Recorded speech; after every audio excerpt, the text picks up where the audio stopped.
Hombre, como este sistema económico era un sistema que los historiadores llaman autárquico, es decir, que tendía a producir todo aquello que necesitaba, entonces el flujo comercial era relativamente escaso. Si se hace una comparación con lo que hay hoy, por supuesto, no hay ni punto de comparación. Es decir, aquí se producían los alimentos fundamentales, se producía trigo, se producía aceite, se producía vino, se producía lana, se producía ganado, carne del ganado, y eso es lo que se consumía en el interior. Luego el comercio se limitaba a exportar aquellos productos en los que la comarca o la ciudad tenía superávit, como podía ser lana o podía ser madera, leñas, carbón, miel, etcétera, e importar aquello de lo que carecía. Y el comercio se limitaba prácticamente a eso. El número de comerciantes era relativamente escaso. Había algunos señores que importaban tejidos y que para atender a la clase más adinerada, la clase dominante, pues a lo mejor traían tejidos de seda del exterior, traían perifollos, traían encajes, traían esas cosas. Pero en la práctica el comercio se limitaba al intercambio prácticamente. Con la comarca, pues del Valle de Genal llegaban los arrieros por la mañana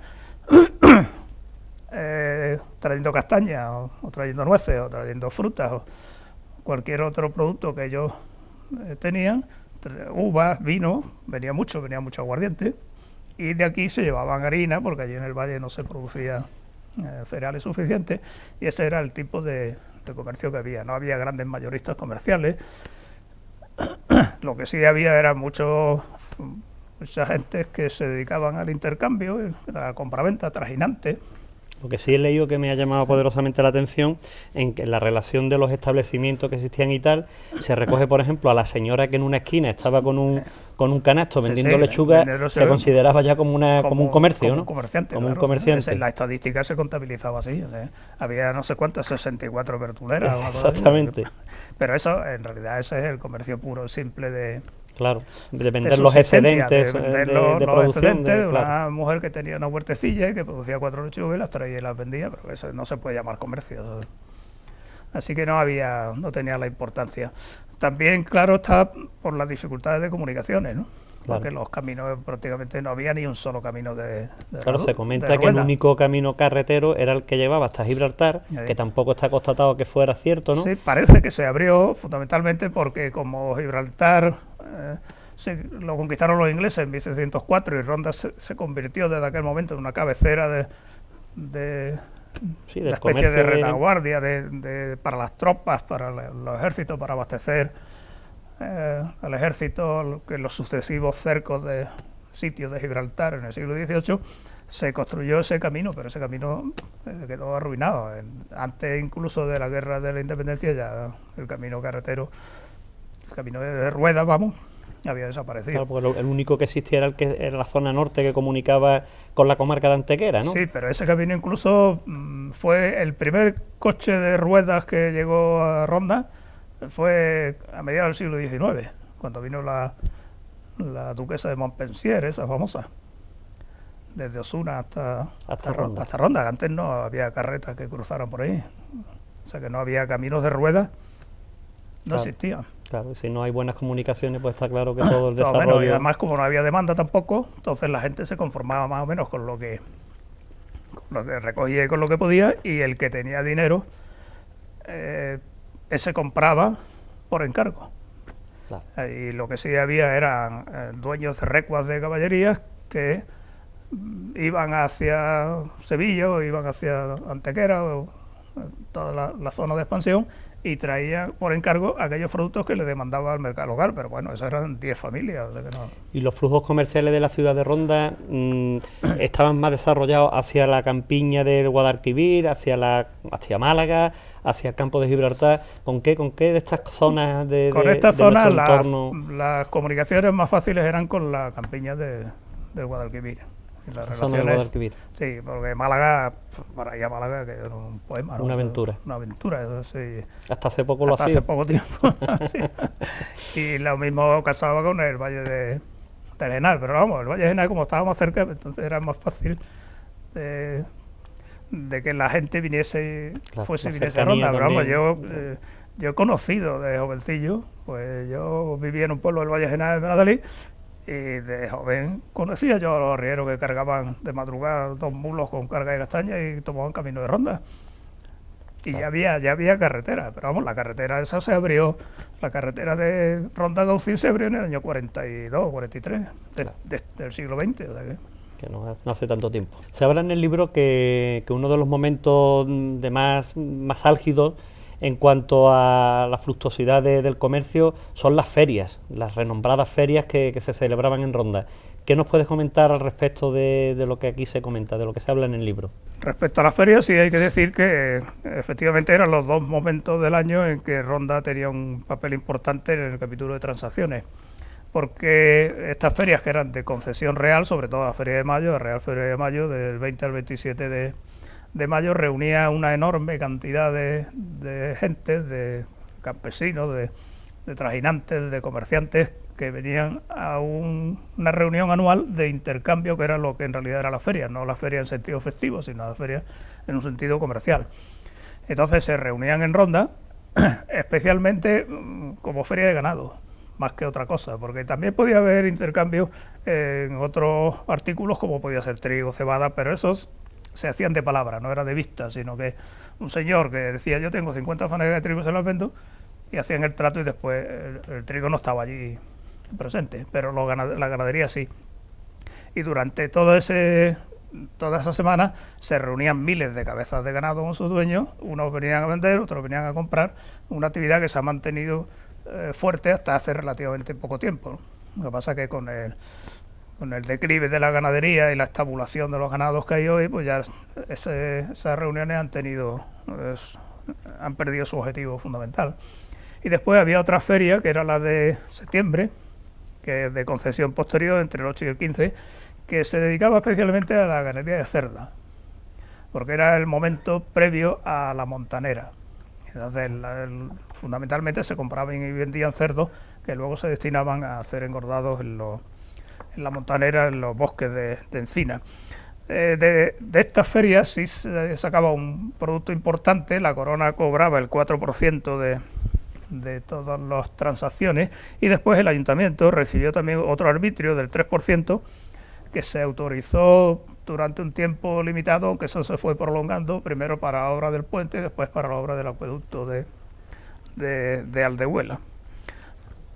Salvo estos 2 momentos, Ronda volvió otra vez a su situación al letargo, y los intercambios comerciales prácticamente desaparecían. Otro dato también curioso que se recoge en este estudio, en este catastro de la ciudad de Ronda, es el de la demografía. ¿Qué análisis nos puedes hacer así someramente sobre este aspecto tan importante? Hay que decir que el problema del estudio de la demografía es la falta de datos fiables, porque no había unos censos de población hechos en condiciones. Siempre hay que recurrir a la Iglesia, porque la Iglesia sí era la que controlaba la población. Como prácticamente el 100% de los niños nacidos se bautizaba, entonces el número de bautismos equivalía prácticamente, no todo, pero prácticamente al número de nacimientos. Había algunos grupos sociales que no bautizaban a sus niños, por ejemplo, y no lo digo en sentido peyorativo, el caso de los gitanos. Los gitanos no querían que la corona controlase a los suyos y por tanto, si podían, escurrían. Pero eso representaba una mínima parte de la población. Además, prácticamente el 100% de los difuntos se enterraba, con lo cual se sabía el número de muertos por el número de entierros. Y la Iglesia era la única que aportaba cifras concretas sobre esto. En el siglo XVIII ya se van haciendo algunos intentos de contar el número de habitantes. Como el catastro tenía una finalidad fiscal, entonces a la corona le interesaba saber cuántos había. Y ordenó al mismo tiempo la realización de un censo de la corona de Castilla, que es el censo que se conoce como el censo de Ensenada. Y este censo atribuyó a Ronda un total de 2.575 vecinos. Lo que ocurre es que con la palabra vecinos no hablamos de personas, hablamos de familias, de unidades familiares. 2.575 vecinos que habría que multiplicar aproximadamente por 4,5 como coeficiente para saber cuál era el número de habitantes. Poco más tarde, en 1773, se publicó también otro censo, el Conde de Aranda, y aquí se habla ya de almas, es decir, de habitantes, 11.773 habitantes. Y algo más tarde, el censo de Florida Blanca, que da una cifra aproximada.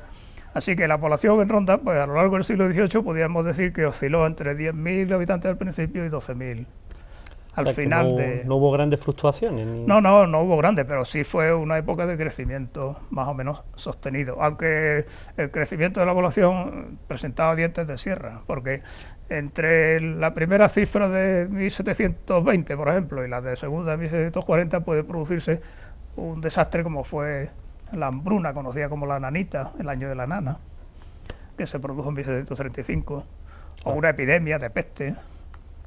Así que no es un crecimiento sostenido, pero sí es un crecimiento que podía dar una media de un 4% anual hasta el final de siglo, lo que significa que la economía iba mejorando, no iba empeorando. Dato significativo. Claro, y después, respecto a los datos de natalidad y de mortalidad, también son muy difíciles.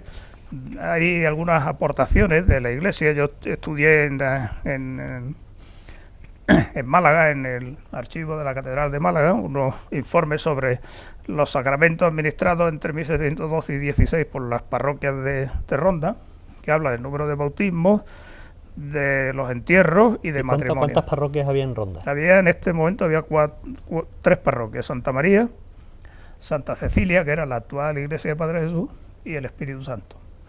Santa Cecilia es la que tenía ya entonces más almas y más feligreses, porque ya se había producido la expansión de la ciudad hacia el mercadillo, y era la parroquia que luego se dividirá en dos. Una sería la de Santa Cecilia y otra la de Socorro, que se hizo ya en el siglo XIX. Y de estos datos pues podemos sacar que la natalidad podía estar alrededor del 47 por 1000, es decir, 47 niños nacidos por cada 1000 habitantes, cuando hoy la natalidad estará en el 10 o el 12.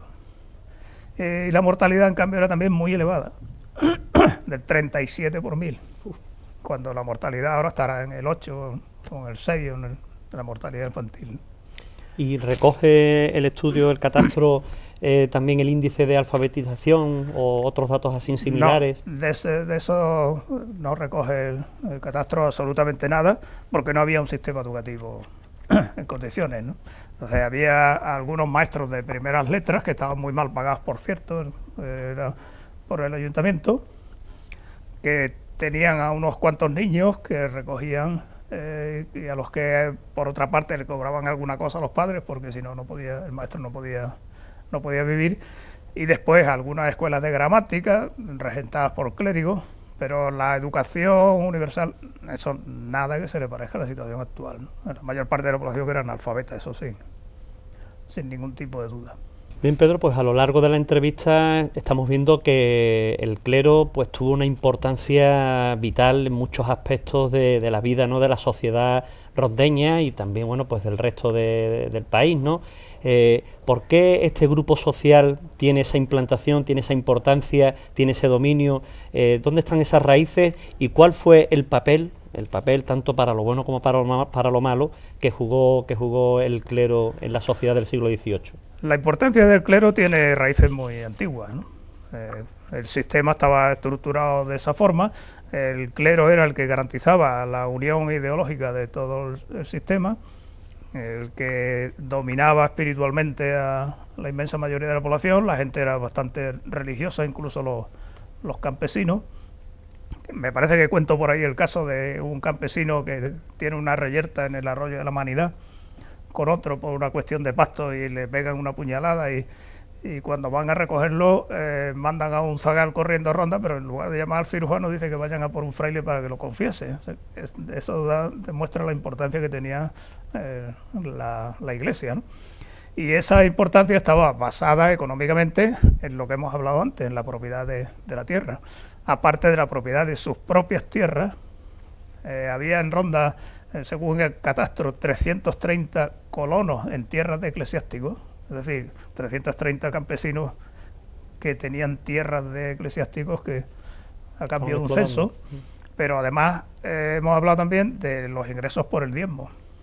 y las primicias, el voto de Santiago, y luego las limosnas.